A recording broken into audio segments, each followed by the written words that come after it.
하는 일마다 안 됩니다. 계획하는 일마다 막힙니다. 분명 선한 뜻과 의지를 갖고 하는데도 잘 풀리지 않습니다.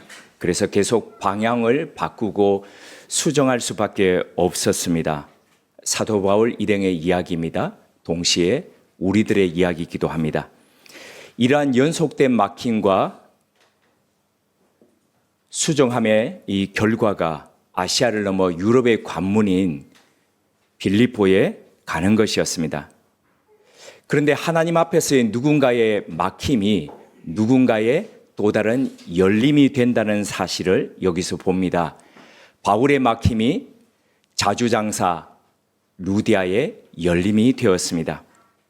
그냥 옷감 장사라고 하면 될 텐데 왜 굳이 자색 옷감 장사 루디아라고 했을까요? 이것은 그녀가 어떤 사람인지를 보여주는 수식어였기 때문입니다. 루디아의 장사 품목, 그러니까 비즈니스 품목이었던 이 자색 옷감은 보통 사람들이 보라색, 퍼플이라고 이야기를 하는데요. 하지만 엄격히 말씀드리면 조금 차이가 납니다. 빨간색과 파란색을 섞으면 보라색이 됩니다. 근데 이 보라색에 파란색 계열이 더 짙으면은 이게 바로 제비꽃 색깔의 보라색이 됩니다. 근데 여기에 빨간색 계열이 더 돋아나면은 이게 바로 자색이 됩니다.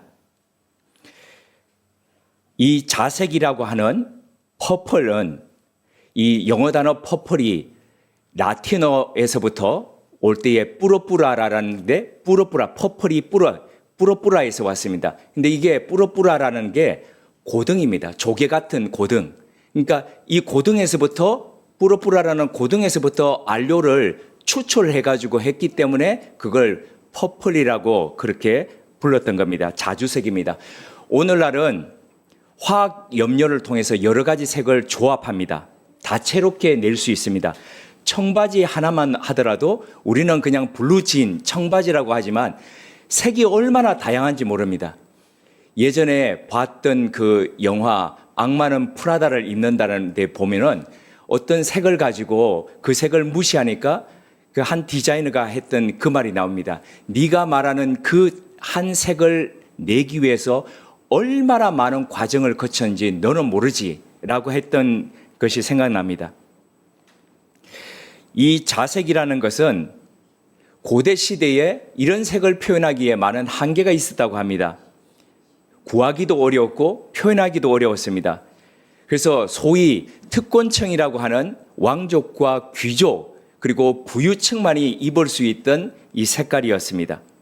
그 이유가 앞서 말씀드렸듯이 자색의 원료가 되던 이 뿌로뿌라라는 이 조개에서부터 안료를 구하기가 여간 쉽지 않은 것이었습니다. 1g이라는 이 자색의 염료를 얻기 위해서 조개 8,000개가 필요했다고 하니 얼마나 많은 조개들을 가지고 껍질에서 이 추출해야 한 사람의 옷감의 색을 표현할 수 있었는지 상상이 갈 것입니다. 그래서 일반 사람들은 이런 색을 입고 싶어도 입을 수 없고 그래서 그런 색을 입는 사람을 보면은 색깔만으로도 그 사람의 신분을 가늠할 수 있었다고 합니다. 그렇기에 루디아는 이런 비싼 재료를 가지고 옷감을 만들어서 권력층들을 상대로 사업을 하던 사람이었습니다. 오늘날도 그러하지만은 고대 시대에도 이 특권층에 있는 사람들은 아무 사람에게나 자신의 사적 영역을 내어주지 않습니다. 특별히 신뢰가 하고 그리고 이 사람이 보더라도 나의 생활을 다른 곳에서 옮기지 않을 것이라고 확신하는 사람들만 그들의 비즈니스 상대로 개방을 합니다. 이런 면에서 볼 때 자주 옷감 장사 루디아는 당시 지배층과도 긴밀한 관계를 유지했던 그런 부자 상인이었음을 알 수 있습니다. 성경은 이런 루디아를 향해서 자주 옷감 장사 루디아라는 말 다음에 또 다른 수식어를 사용하고 있습니다. 그것은 하나님을 섬기는 루디아라고 말하고 있습니다. 하나님을 섬긴다는 것이 무슨 말일까요? 이것은 이 질문에 대한 답은 그 사람의 신앙이 어떤 바탕에 서 있는지에 따라서 아마 대답은 다 달라질 겁니다. 율법주의자들은 하나님을 섬긴다는 것을 당연히 율법 준수다라고 말을 할 겁니다. 사회 복음에 열심히 하고 있는 사람들은 아마도 이렇게 얘기할 겁니다. 하나님을 섬긴다는 것은 바로 사회 정의를 구현하는 것이다 라고 아마 말할 겁니다. 그런 경건주의자들은요, 경건한 개인 생활을 아마도 들 겁니다. 신비주의자들은 신과 하나 되는 것, 그러니까 신과 인간이 합일되는 것, 하나 되는 것, 그것을 아마 하나님을 섬기는 것이라고 표현할 겁니다. 예수님 당시 유대인들은 이 하나님을 섬긴다는 것을 율법 준수와 함께 결합을 시켰습니다. 그래서 여호와를 섬기고 그 당시에 지금은 우리는 삼위일체 사상을 부담 없이 또는 아무 거부감 없이 고백하고 오늘도 사도신경을 통해서 그렇게 했지만 예수님 당시에 유대인들은 삼위일체라는 것을 인정하지 않았습니다. 하나님은 유일한 신이다. 그래서 예수님을 하나님의 아들이라고 표현할 때에 그들은 신성 모독이라고 예수님을 죽이기까지 할 정도로 거부했습니다. 그래서 그들에게 있어서 하나님을 섬긴다는 것은 율법 준수와 더불어서 유일하신 하나님을 섬기는 것, 바로 그것이었습니다. 예수님께서도 요한복음 16장 2절을 통해서 유대인들의 신앙 형태를 이렇게 표현하셨습니다. 사람들이, 여기서 사람들이라는 것은 유대교를 신봉하던 유대인들입니다. 사람들이 너희를 추려할 뿐 아니라 때가 이르면 무릇 너희를 죽이는 자가 생각하기를 이것이 하나님을 섬기는 예라 하리라. 그러니까 하나님을 섬긴다는 것 때문에 자신들이 섬기는 그 율법의 준수와 다른 사람들을 죽이는 그것을 좋게 여긴다는 겁니다. 누가 이런 대표적인 예입니까? 사도 바울입니다. 회심전 유대교도였던 이 사도 바울은 여러 유대인들과 다르지 않았습니다. 갈라디아서 1장 13절에서 14절에 보면 그의 삶을 이렇게 표현합니다.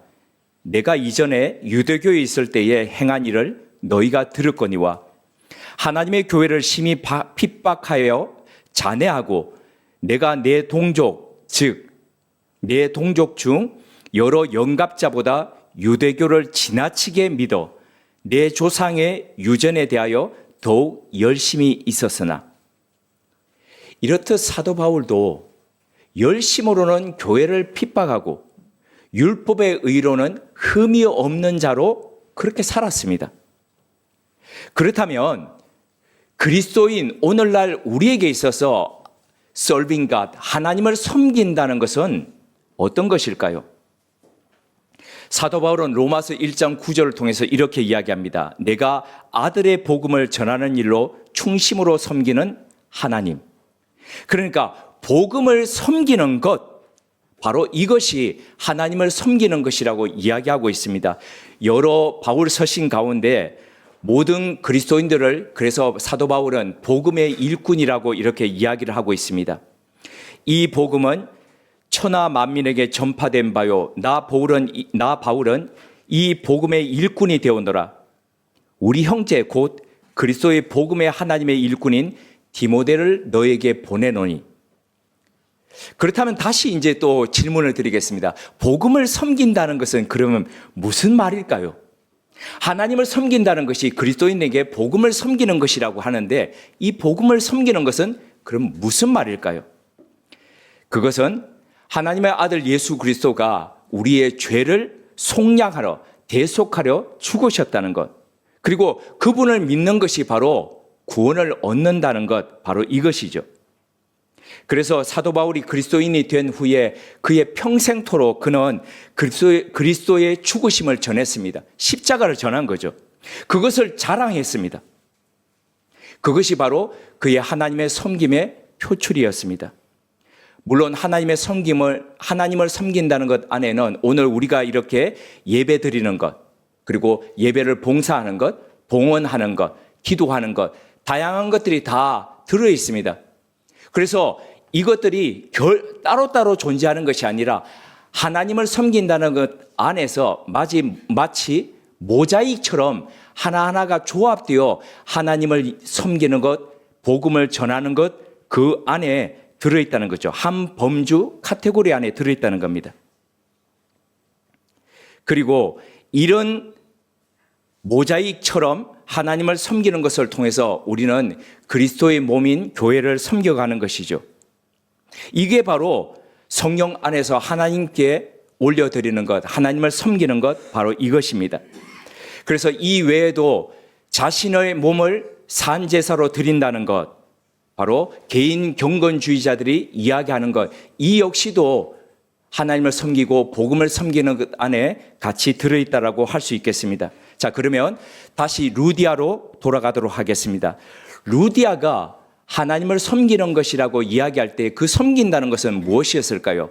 그 당시에 하나님을 섬긴다는 것이라고 이야기할 때 루디아는 예수 그리스도의 복음을 모르던 상태였습니다. 그러면 섬긴다는 것이 무엇이었을까요?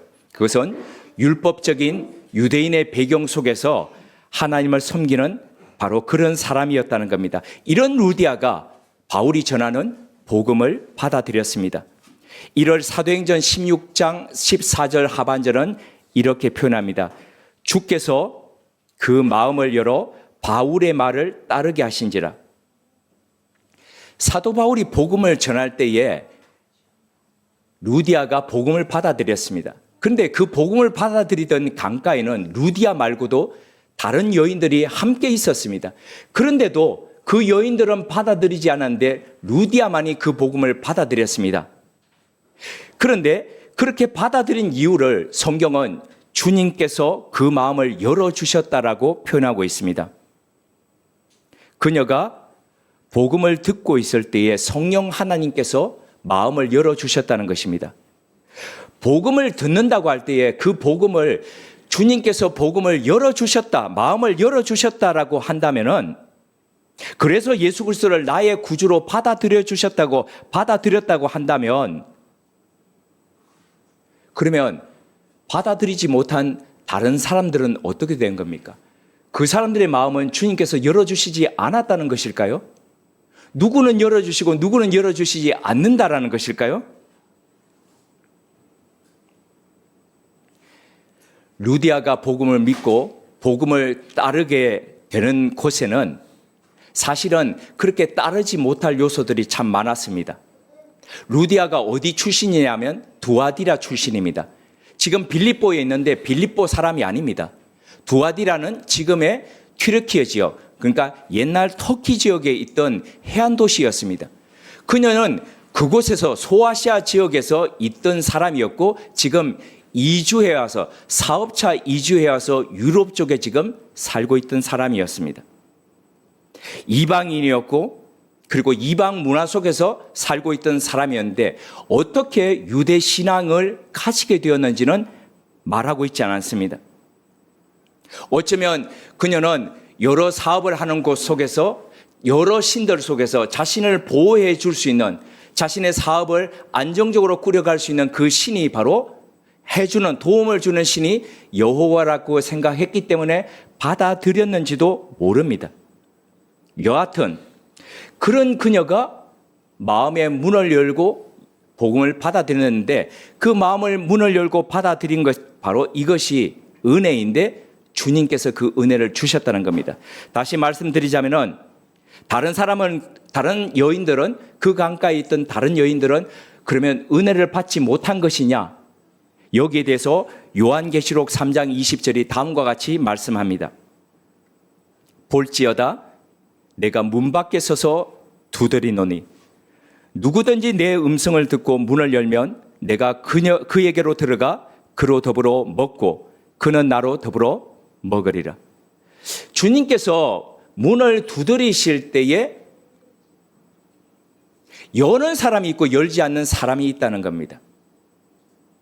루디아는 성령께서 그 마음의 문을 두드리실 때에 열었다는 겁니다. 이게 은혜라는 겁니다. 그 은혜가 루디아에게 임했다는 겁니다. 그리고 오늘 이 자리에 앉아 있는 우리 모두에게도 임했다는 겁니다.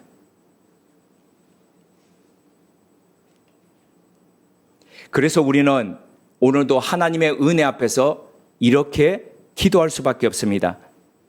하나님, 우리의 오늘도 눈을 열어서 하나님의 나라를 보게 해주십시오. 하나님, 오늘도 우리의 귀를 열어서 하나님의 말씀이 우리 귀 안에 들어오게 해주십시오.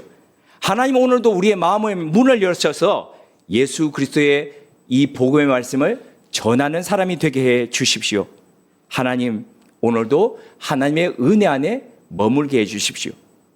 우리는 우리가 결정한다라고 생각하지만, 그러나 성령께서 두드리실 때에, 성령께서 우리를 만지실 때에 반응하는 사람이 될 수 있기를 구할 수밖에 없다는 거죠.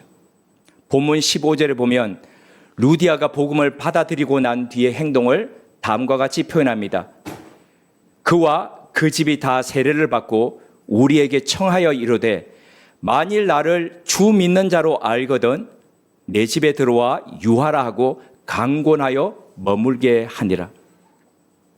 문을 두드리시는 주님의 음성 앞에 마음의 문을 열고 루디아가 영접했습니다. 그런데 거기에서 그치지 않고 그녀는 바울 일행을 강권해서 자신의 집으로 청해서 모셔갔습니다. 그리고 그녀뿐만 아니라 그녀의 모든 가족이 다 세례를 받았습니다. 복음을 믿는 믿음이 너무 귀하고 좋기 때문에 이것은 나만 믿는 것이 아니라 내 가족들도, 내 집안에 있는 모든 식솔들도 믿어야 할 것이라고 그녀는 그렇게 판단했던 것입니다.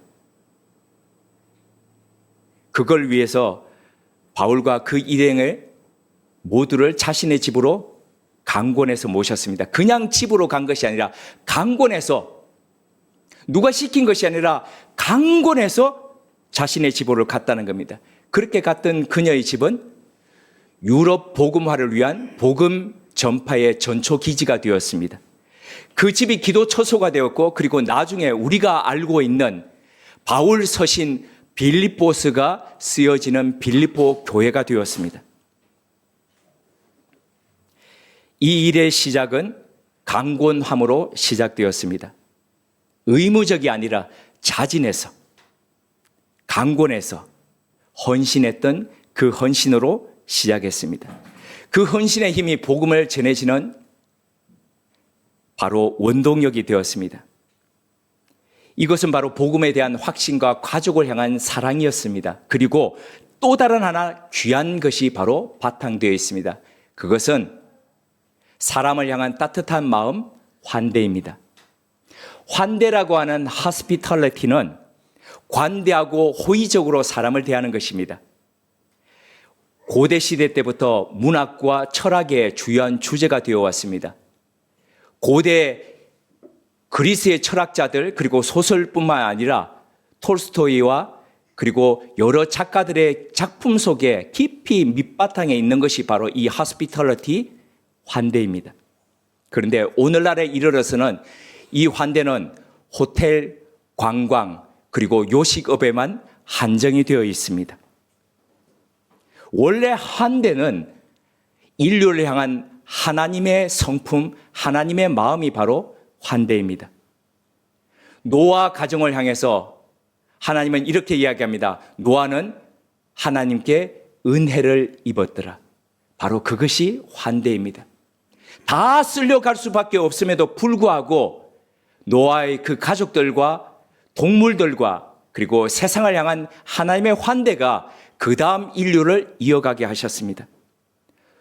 아브라함 선택하신 것도 갈대아 우르에서 우상을 만들던 그 가정 속에서 본토와 친척과 아버지 집을 떠나서 나와 살게 하신 것, 그래서 믿음의 조상이 시작되게 하신 것, 그것이 바로 하나님의 환대였습니다. 도망자 모세를 찾아오신 것도 하나님의 환대였습니다. 실패자 다윗을 다시 일으켜 세우셨던 것도 하나님의 환대였습니다. 거듭거듭해서 하나님을 배반하던 이스라엘 백성들을 또 찾아오시고, 마치 호세아야가 고멜을 그렇게 다시 데려오듯이 하나님의 그 사랑이 계속해서 찾아오셨던 것도 하나님의 환대였습니다.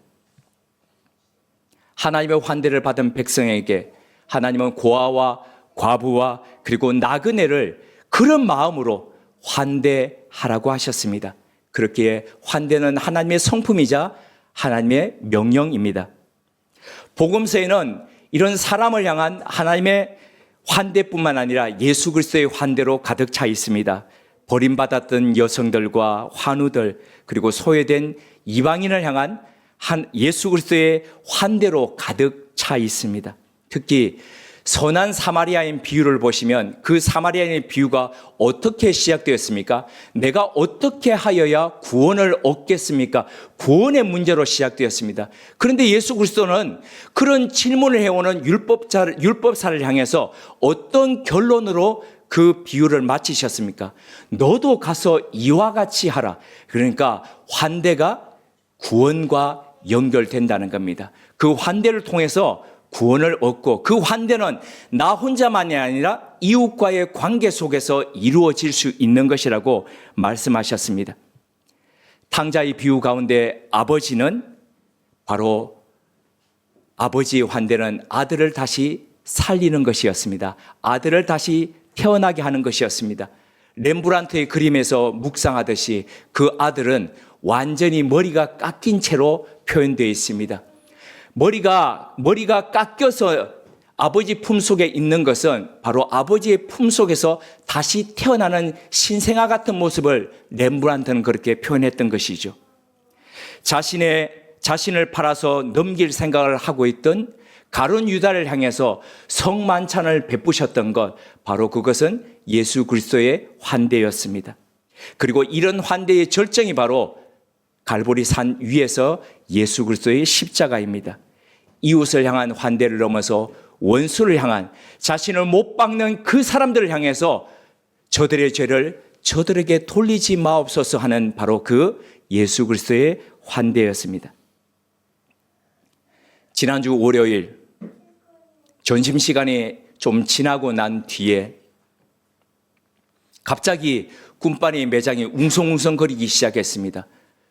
돌아보니까 몇몇 사람들이 저한테 어어 하면서, 그리고 저의 눈을 보면서 항의를 하고 있었습니다. 그 항의하는 쪽을 보니까 국을 하던 사람이 들어와서 이 그릇을 그 사람들에게 돌리고 있었습니다. 계속된 사람들의 거부와 그리고 그 사람들이 저를 향해 어어 하면서 원망의 눈빛을 보내고 있었습니다. 제가 매장에서 돈을 꺼내가지고 몇천 원을 이렇게 손에 쥐고 뛰어나가는데 그 사람이 저의 눈빛을 보자 겁을 먹고 도망을 급히 뒤돌아서 나가기 시작했습니다. 제가 매장 바깥에 나가서 그분을 불러 세웠습니다. 잠깐만요. 그리고 그 몇천 원의 돈을 그분에게 전해드리면서 이렇게 얘기했습니다. 부탁인데 다음에 오실 때는 사람들에게 말씀하지 마시고 저한테 말씀해 주십시오. 손님에게 하지 마시고요. 그런데 그분의 눈에 눈물이 주르르 흐르고 있었습니다. 저 때문에 흘리는 게 아니었습니다. 외면당하던, 지금까지 오면서 아마 다른 매장에서도 그렇게 문전박대당하고 외면당했을 겁니다. 그리고 여기서도 와서 사람들이 어어 하는 소리에 제가 뛰쳐나오니까 뒤돌아가면서 눈물을 흘리면서 눈물을 훔치고 있었습니다. 그분에게 전해주고 드리고 들어오는데 일면 대응을 참 잘했다. 순간 어떻게 그렇게 잘하냐라고 손님들은 그렇게 생각했을지 모릅니다. 그런데 그분을 보내고 난 뒤에 너무너무 가슴에서부터 미안함과 그리고 후회가 들었습니다. 내가 왜 그분을 그렇게 보냈을까? 점심시간에 한참 지나서 저 안쪽에는 자리가 비어 있었는데 그분을 잠시 모시고 드려서 어떻게 괜찮으시냐고 따뜻한 음료라도 하나 드리고, 혹시 식사를 안 하셨다면 따뜻한 피자를 한 판 구워서 그분을 드리고 그리고 보냈더라면 얼마나 더 좋았을까? 일주일 내내 후회가 되었습니다. 나는 왜 가벼운 몇천 원으로 내가 사람을 따뜻하게 환대한다라고 그렇게 나는 착각하고 그렇게 스스로 위안했을까? 부끄러웠던 저의 일처럼 오늘날의 그리스도인과 교회는 환대한다고 하면서 그 환대는 얼마나 옹색하고 가벼워졌을까요? 초기 교회의 우리의 선배들과 비교한다면 우리의 환대는 치명적으로 빈약합니다. 로마 인구의 10%도 되지 않았던 초기 교회의 기독교는 로마를 흔들었습니다. 뭐로 흔들었습니까? 바로 그리스도의 환대였습니다. 낯선 이들, 다른 이들을 향한, 그들을 향한 따뜻한 그리스도의 환대로, 그 정신으로 로마를 삼켰습니다. 세상을 변혁시켰습니다. 하지만 오늘 우리는 우리의 환대는 호텔과 식당과 장사하는 사람들에게만 찾습니다. 잃어버린 하나님의 환대를 교회에서 더 이상 찾아볼 수가 없습니다. 사람을 향한 따뜻하고 관대한 마음, 다른 이들을 향한 품어줌, 이런 것들은 생각지 않고 다르다는 이유로, 다른 것을 주장한다는 이유로 마치 이것이, 그 주장하는 것이 우리의 신앙을 위해한다, 위협한다는 생각을 가지고 린치하는 것을 전혀 거리낌 없이 그렇게 교회는 해가고 있습니다.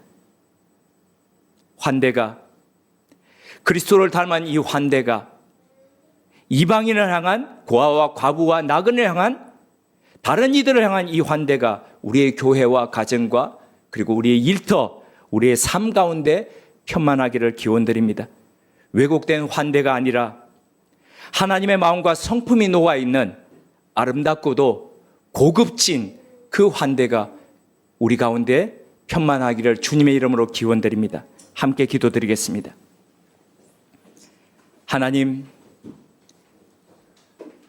우리를 따뜻하게 환대해 주신 하나님께 감사드립니다. 복음 안에서 우리를 받아들여 주시고 다시 일어설 수 있도록 환대해 주심을 감사드립니다. 아버지의 품 안에서 다시 태어났던 탕자처럼 다시 새로운 존재로 시작할 수 있도록 기다려 주시고 품어 주심도 감사드립니다. 막힘과 또 틀어짐으로 인해서 자주장사 루디아가 복음을 받아들였듯이 누군가의 막힘을 통해서 오늘 우리가 복음을 받아들이게 하심을 또한 감사드립니다. 그러기에 오늘날 우리의 계획이 틀어지고 우리가 막히는 것 역시 또 다른 누군가가 복음을 받아들일 수 있는 통로가 될 수 있음을 기대하며 주님께 감사드립니다.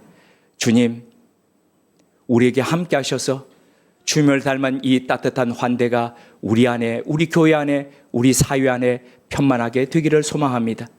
예수 그리스도 이름으로 기도드립니다. 아멘.